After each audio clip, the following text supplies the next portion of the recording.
আপনারা দেখছেন smart knowledge YouTube channel. তো বন্ধুরা, এসএসসি সেকেন্ড এসএলএসটি একটা গুরুত্বপূর্ণ আপডেট। মামলা কোন দিকে যাচ্ছে আজকে এই ভিডিওতে আলোচনা করা হবে। যে ওএমআর সিট অর্ডার প্রকাশিত হয়েছে, ঠিক আছে, অর্ডার কপি প্রকাশিত হয়েছে। অর্ডার কপি নিয়ে বিস্তারিত ব্যাখ্যা থাকবে ভিডিওতে। বিচারপতি ধমক দিয়েছেন, আশা করি আপনারা জানেন। চ্যানেলে কিন্তু আপডেট দেওয়া হয়েছে, এই বিষয়ে আলোচনা করা হবে। বিচারপতি কী নির্দেশ দিয়েছেন অর্ডার কপিতে। প্যানেল কি বাতিলের পথে, একটা গুরুত্বপূর্ণ আপডেট, ঠিক আছে। প্যানেল কি বাতিলের পথে, তো সব অর্ডার কপি নিয়ে এই ভিডিওতে আলোচনা করা হবে। অভিজ্ঞতার যে 10 নম্বর সেটা কি বাতিল হতে চলেছে, তো অবশ্যই বন্ধু ভিডিও সম্পূর্ণ দেখুন। আজকে সম্পূর্ণ তথ্য, ঠিক আছে, সম্পূর্ণ তথ্য নিয়ে আজকে এই ভিডিওতে আলোচনা করা হবে। অবশ্যই ভিডিওটি সম্পূর্ণ দেখুন, শেষ পর্যন্ত দেখুন। ভিডিওটি হয়তো বড় হতে পারে একটু, কিন্তু ভিডিওটি শেষ পর্যন্ত আপনারা যদি দেখেন, আশা করি আপনারা সম্পূর্ণ তথ্য পাবেন। তো আগে আমরা অর্ডার কপিটা দেখে নিচ্ছি, ওএমআর সিটের অর্ডার কপি, ঠিক আছে। তো আপনারা শিখতে পাচ্ছেন, এখানে সম্পূর্ণ ডিটেলস রয়েছে। আমরা চলে আসছি বিস্তারিত মেন পয়েন্টে। এই যেখানে বলা হয়েছে the following documents filed in court today be returned with the records. এখানে সম্পূর্ণ ডিটেলস রয়েছে, এফিডেভিট জমা দেওয়া হয়েছে, ঠিক আছে। তো 2 নম্বর যেটা রয়েছে যে the applicants in some of the connected applications seek extension of time for filing evident in opposition.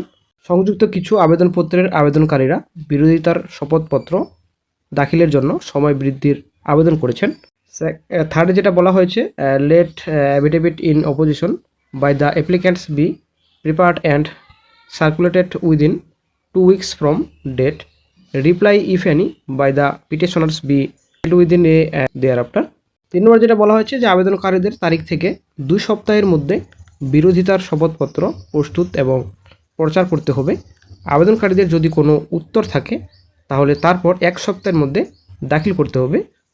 তো তারপর এখানে ক্যান্টুর কথা বলা হয়েছে। তো তারপর এখানে চলে আসছি 5 নম্বর। এখানে বলা হয়েছে be it accorded that mister Subir Sanyal learned senior advocate mister Arindam Maitra, Ratul Biswas and mister Surajit Mukherjee represented the applicants in ক্যান্টু 25 before the court 10th December. এখানে ডেট দেওয়া রয়েছে, রেকর্ড করা হয়েছে, ঠিক আছে। তো তারপর এখানে বলা হয়েছে 7 নম্বর যেটা পয়েন্ট রয়েছে learned advocate for the petitioner of the court to paragraph 9 of the order date 27 November রয়েছে 2025। It has been submitted that the direction passed in the said paragraph has not been compliance with till date. 7 নম্বর পয়েন্টে যেটা বলা হয়েছে আবেদনকারীদের পক্ষে বিজ্ঞ আইনজীবী 27 November 2025 তারিখের আদেশের 9 নম্বর অনুচ্ছেদের প্রতি আদালতের দৃষ্টি আকর্ষণ করেছেন।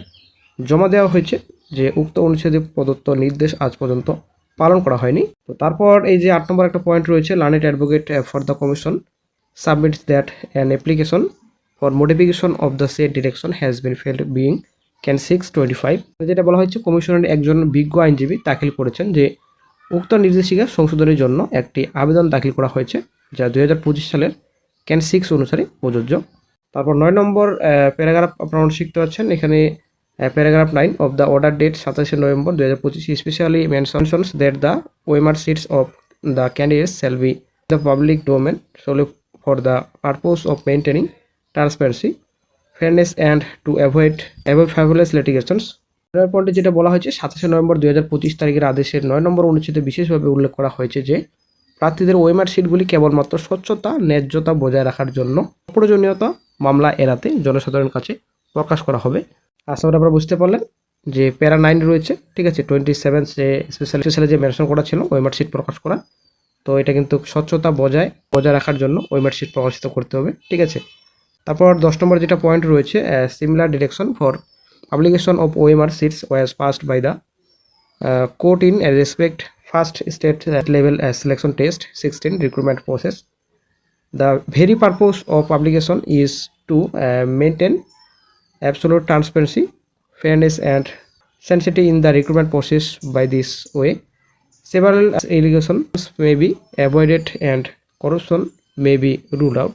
10 নম্বর পয়েন্টে যেটা বলা হয়েছে যে প্রথম রাজ্য স্তরের নির্বাচন পরীক্ষা যেটা ফার্স্ট এসএলএসটি, ঠিক আছে, 2016 সালে যে নিয়োগ প্রক্রিয়ার ক্ষেত্রে ওএমআর সিট প্রকাশের জন্য একই নির্দেশ আদালত কর্তৃক গৃহীত হয়েছিল। প্রকাশনার মূল উদ্দেশ্য হলো নিয়োগ প্রক্রিয়া পরম স্বচ্ছতা, ঠিক আছে, ন্যায্যতা এবং পবিত্রতা বজায় রাখা। একইভাবে বেশ কয়েকটি অপ্রয়োজনীয় মামলা এড়ানো যেতে পারে এবং দুর্নীতি বাতিল করা যেতে পারে। গুরুত্বপূর্ণ পয়েন্ট, ঠিক আছে। তো 11 নম্বর যেটা পয়েন্ট রয়েছে, the commission is directed to publish the OMR sheets subject to the order passed in the pending application being can 625। 4 নম্বর যেটা পয়েন্টে বলা হয়েছে, কমিশনকে অমীমাংসিত আবেদন যা 2025 সালে ক্যান 6 তার উপর প্রদত্ত আদেশ সাপেক্ষে ওএমআর সিট প্রকাশ করার নির্দেশ দেওয়া হচ্ছে। আশা করি ক্লিয়ার, ঠিক আছে। ওএমআর সিট প্রকাশ করার নির্দেশ দেওয়া হচ্ছে, এটা গুরুত্বপূর্ণ পয়েন্ট, একটা গুরুত্বপূর্ণ নির্দেশ দিয়েছেন বিচারপতি অমৃতা সিনহা। তো নেক্সট হিয়ারিং ডেট রাখা হয়েছে এই মামলার 13 ফেব্রুয়ারি, ঠিক আছে। রিলিজ করা হয়েছে, হিয়ারিং ডেট রাখা হয়েছে বর্তমানে 13 ফেব্রুয়ারি। তো হয়তো কমিশন বড়সড় ধাক্কা খেতে চলেছেন শিগগিরই, ঠিক আছে। তো যদিও এটা ব্যক্তিগত মতামত, আপনাদের কি মতামত অবশ্যই কমেন্ট বক্সে জানাবেন। তো পরিষ্কার কিন্তু বলেছেন বিচারপতি, how many similar such recruitment examinations have been successfully conducted by the commission till date.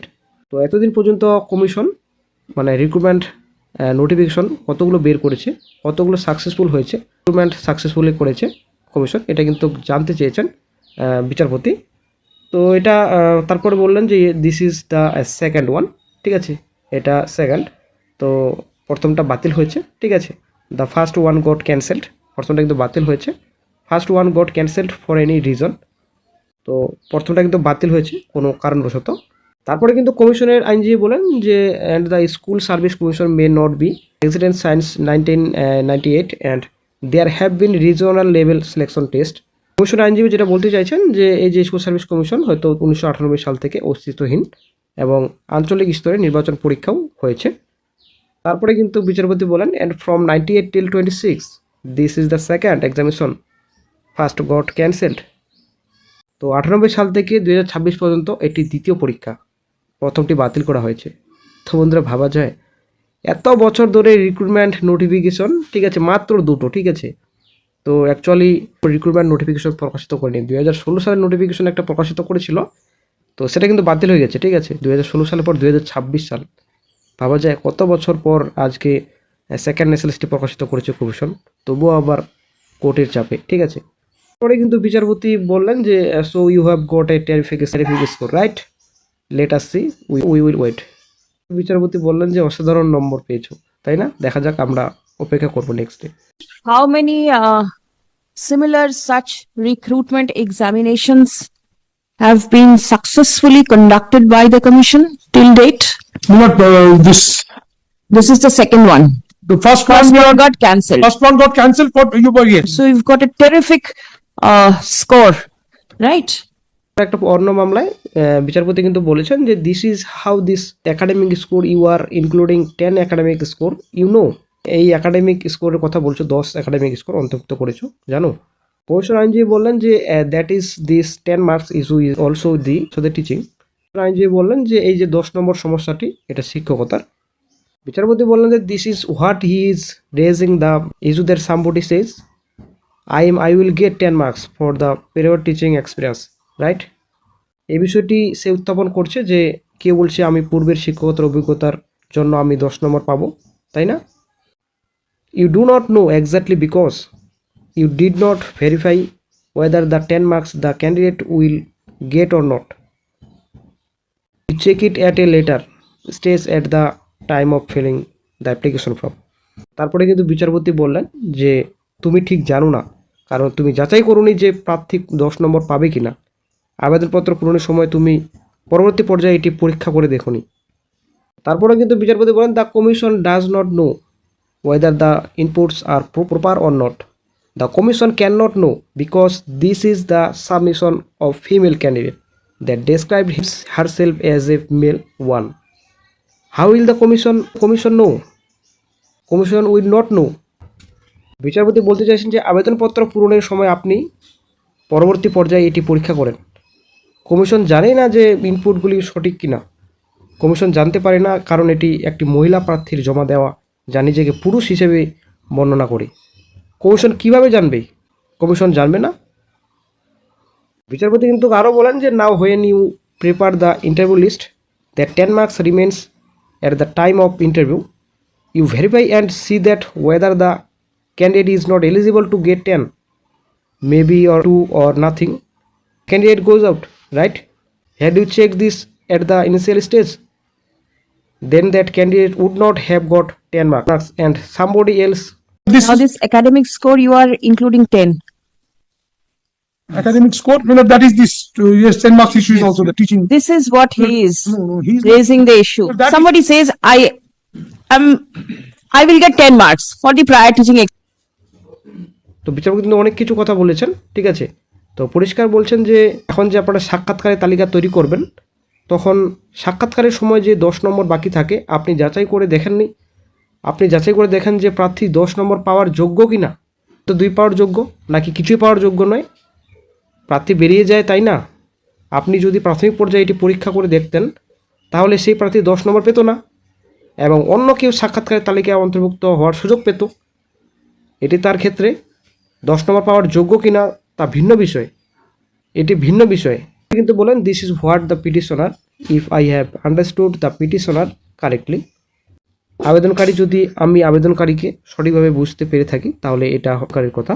This 10 marks issue whether he made the submission, I am not assuming, I take it has fallen from my lot. These matters are all being clubbed together, are being heard. এই 10 নম্বর প্রশ্ন তিনি কি দাখিল করেছেন কিনা আমি ধরে নিচ্ছি না, কিংবা আমি ধরে নিচ্ছি এটা আমার অংশ থেকে বাদ পড়েছে। এই সব বিষয়গুলি একত্রিত করা হচ্ছে, শুনানি করা হচ্ছে। এই বিষয়গুলি বাদ দিয়ে দয়া করে আপনি এই বিষয়ে সিদ্ধান্ত নেবেন না, এমনই কিন্তু কমিশনের বক্তব্য। তারপরে কিন্তু বিচারপতি বললেন no I am not deciding but this is I am not deciding but thing is this is also one of the sets of the entire recruitment process that has come up. পরিষ্কার কিন্তু বিচারপতি বলছেন আমি কিন্তু কোনো সিদ্ধান্ত নিচ্ছি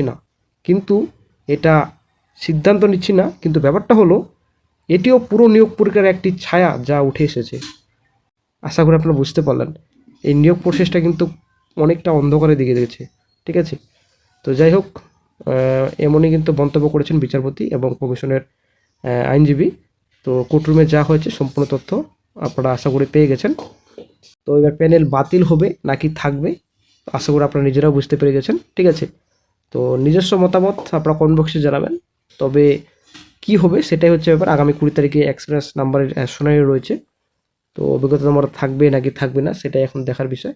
তো প্যানেল থাকবে কি থাকবে না আসলেই সম্পূর্ণ রিট পিটিশনের উপরে ডিবেট করবে, হাইকোর্টের উপর ডিবেট করবে। সিঙ্গেল বেঞ্চের নির্দেশ কী আছে সেটা এখন দেখার বিষয়। তবে সিঙ্গেল বেঞ্চে নেগেটিভ রেজাল্ট আসলে অবশ্যই কিন্তু সুপ্রিমে দৌড়াবে কমিশন।